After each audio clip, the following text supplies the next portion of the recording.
డబ్బు, అనారోగ్యం, ఉద్యోగం, వ్యాపారం అప్పులతో బాధపడుతున్నారా? వెంటనే జేకేఆర్ గురువు గారికి కాల్ చేసి అపాయింట్మెంట్ తీసుకోండి. Hi viewers, India's largest digital media network Suman టీవీకి స్వాగతం. ప్రస్తుతం మనతో ఉన్నారని motivational speaker and language trainer Vijaya Bangaru. అమ్మ నమస్తే అమ్మ. అమ్మ, ప్రేమ ప్రేమ ప్రేమ. ఇప్పుడు ప్రేమ అనేది బాగా ఏమంటారు, ఒక వైరస్ లాగా అయిపోయింది. అసలు విచిత్రం ఏంటంటే ఏజ్తో అసలు సంబంధమే లేదమ్మా. లేదండి. వాళ్ళు స్కూల్ పిల్లలా, స్కూల్ టీచర్ని చేస్తున్నారా, లేకపోతే ముస్లాంని చేస్తున్నారా, ఈ పిల్లవాడు మా అమ్మమ్మ, మన తాతయ్య, మన వాళ్ళ వయసు ఉన్న వాళ్ళు కూడా ప్రేమలు, పెళ్లిళ్ళు పిచ్చిలేస్తుంది. ప్రేమలే, పెళ్లి చాలా లాస్ట్ ఆప్షన్ అది. అంటే ఇది వరకు ఏమిటంటే ఫస్ట్ పెళ్లి, తర్వాత మిగతావి. ఇప్పుడు ఏమిటంటే అన్ని అయిపోయిన తర్వాత పెళ్లి 2 అక్షరాలే కదా, తర్వాత చూసుకుందాం అనేసి. ప్రేమ కూడా 2 అక్షరాలే, కానీ ఫస్ట్ అక్షరాలకు అట్రాక్షన్ ఎక్కువ. అంటే అప్పుడు జరగాల్సిన కార్యక్రమాలన్నీ ఇప్పుడు జరిగిపోతున్నాయి కాబట్టి అయిపోయిన తర్వాత ఎవరైతే నేను బాధ్యతగా ఉంటానో, ఒక ఫ్యామిలీని నడిపిస్తాను అన్న వాళ్ళు మాత్రమే పెళ్లి వరకు వెళ్తున్నారు. మిగతా అంటే ఇవన్నీ కాదు, మధ్య మధ్యలో అంటారు కదా, పార్క్ లో కూర్చొని బఠానీలు తిన్నట్టుగా టైం పాస్ చేసుకునే వాళ్ళందరూ ఇలాంటి పనులు చేస్తున్నారు. ఓకే అమ్మా, జెన్యున్ గా ప్రేమించే వాళ్ళు కూడా ఉన్నారు. జెన్యున్ గా అందరినీ మనం పెట్టలేము. సో జెన్యున్ గా ప్రేమించే వాళ్ళు పెళ్లి చేసుకోవాలి అని అనుకున్నప్పుడు అది జెన్యున్ లవ్, ఏ లవ్ అయినా సరే, ప్రేమ పెళ్లి. సో ఇంట్లో దాని వల్ల జరిగే నష్టాలు, ప్రేమ పెళ్లిళ్ళ వల్ల జరిగే లాభాలు కానీ నష్టాలు కానీ, ఎలాంటి మార్పులు కానీ ఏమైనా తల్లిదండ్రులు ఎలా చెప్పాలి పిల్లలకు అర్థమయ్యేలా? మీరు చాలా మంచి టాపిక్ అడిగారండి. ఇదేమిటంటే ప్రతి ఒక్కరు తెలుసుకోవాల్సిన విషయం. ప్రేమ పెళ్లి, నిజంగా ప్రేమ పెళ్లి అంటే ఈ కాలంలో ఎవరు కాస్ట్ కానీ ఏది కానీ చూసుకోవట్లేదు. అంటే జనరల్గా అల్టిమేట్గా తల్లిదండ్రులు ఏం కోరుకుంటారంటే, తమ పిల్లలు పెళ్లి చేసుకొని చక్కగా ఉండాలి, వాళ్ళు సంసారం చేసుకోవాలి, మేము కళ్ళతో చూడాలి, అదొకటి కోరుకుంటారు చాలా మంది. 99.90% వాళ్ళు తల్లిదండ్రులు కుటుంబ మర్యాద కూడా వదిలేసుకొని, కుటుంబంలో వాళ్ళని వెలివేసినా కూడా నా పిల్లలు నాకు ఇంపార్టెంట్ అనేసి అందరినీ ఎదిరిచ్చేసి ఈ ఫ్యామిలీని ఎంటైర్ ఫ్యామిలీని పక్కన పెట్టినా కూడా నా పిల్లలు నాకు ఇంపార్టెంట్, వాళ్ళ సంతోషమే నాకు కావాలని చాలా మంది పెళ్లి చేస్తున్నారు.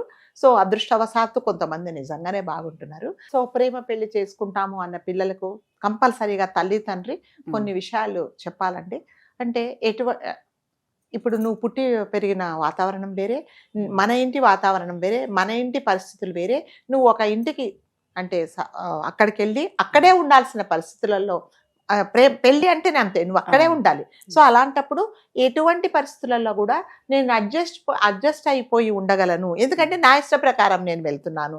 ఇందులో మధ్యలో ఎవ్వరూ వచ్చి తలదూర్చి నీకు సలహాలు చెప్పరు. నీ నిర్ణయం, నువ్వు పెళ్లి చేసుకుంటాననే నిర్ణయం ఎంత స్ట్రాంగ్గా తీసుకున్నావో, అక్కడ ఎటువంటి పరిస్థితులు ఉన్నా కూడా నేను ధైర్యంగా ఎదుర్కోగలను అనేది కంపల్సరీగా తల్లి కానీ తండ్రి, ముఖ్యంగా తల్లి చెప్పాలి. ఎటువంటి పరిస్థితులు అయినా కూడా ఎదుర్కోవాలి. కాకపోతే అంటే నీకు ఎటువంటి కష్టం వచ్చినా నేనున్నాను, తల్లిదండ్రులుగా మిమ్మల్ని మేము సపోర్ట్ చేస్తాము, కానీ నీ కష్టాలు, నీ నష్టాలు, నీ అంటే సుఖాలు ఏదైనా సరే నువ్వే ఫస్ట్, నువ్వే అన్నిటికీ నువ్వు రెడీ అయ్యే ఉండాలి. ఇప్పుడు ఇక్కడ ఏంటంటే, ఇప్పుడు నా ఇంట్లో ఉన్నావు, నువ్వుకేంటంటే నువ్వు 7ంటికి లేచినా నేను నీ కాఫీ తీసుకొచ్చి పెడతాను, కానీ అక్కడికి వెళ్ళిన తర్వాత నీకు కొన్ని బాధ్యతలు ఉంటాయి. ఆ బాధ్యతలను నేను కంపల్సరీగా నేను తప్పకుండా నేను నెరవేర్చగలను అన్నప్పుడు మాత్రమే. అంటే ఇది చిన్న రీజన్ అండి. ఇలాంటివి ఎన్నో నువ్వు లైఫ్ లో ఎదుర్కోవాల్సి వస్తుంది. అది ఏ పెళ్లి చేసుకున్నా కానీ.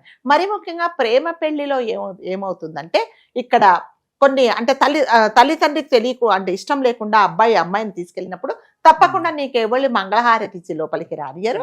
కొన్ని చిత్కారాలు ఉంటాయి, కొన్ని సూటిపాట మాటలు ఉంటాయి. వీటన్నిటికీ కూడా నువ్వు మెంటల్ గా ప్రిపేర్ అయ్యి ఎటువంటి పరిస్థితుల్లో నీ ఇష్టం ఏంటి, అబ్బాయి మీద ఇష్టంతో నేను ఆ ఇంటికి వెళ్ళావు కాబట్టి అక్కడ నీకు అనుకూలమైన పరిస్థితులు లేకున్నా కూడా దాన్ని పాజిటివ్గా తీసుకొని అత్తగారిని కానీ ఇంట్లో వాళ్ళని కానీ ప్లీజింగ్ చేసేలాగా నువ్వు ఉండాలి. అప్పుడే నీ సంసారం బాగుంటుంది. చీటికి మాటికి నువ్వు పోట్లాడేసి ప్రతిదానికి నువ్వు పాయింట్అవుట్ చేస్తే నీకు ఇక్కడ ఏంటంటే తల్లిదండ్రి సపోర్ట్ మాత్రమే ఉంటుంది, నీ ఎంటైర్ ఫ్యామిలీ కానీ నీ బంధుమిత్రుల సపోర్ట్ కానీ ఉండదు.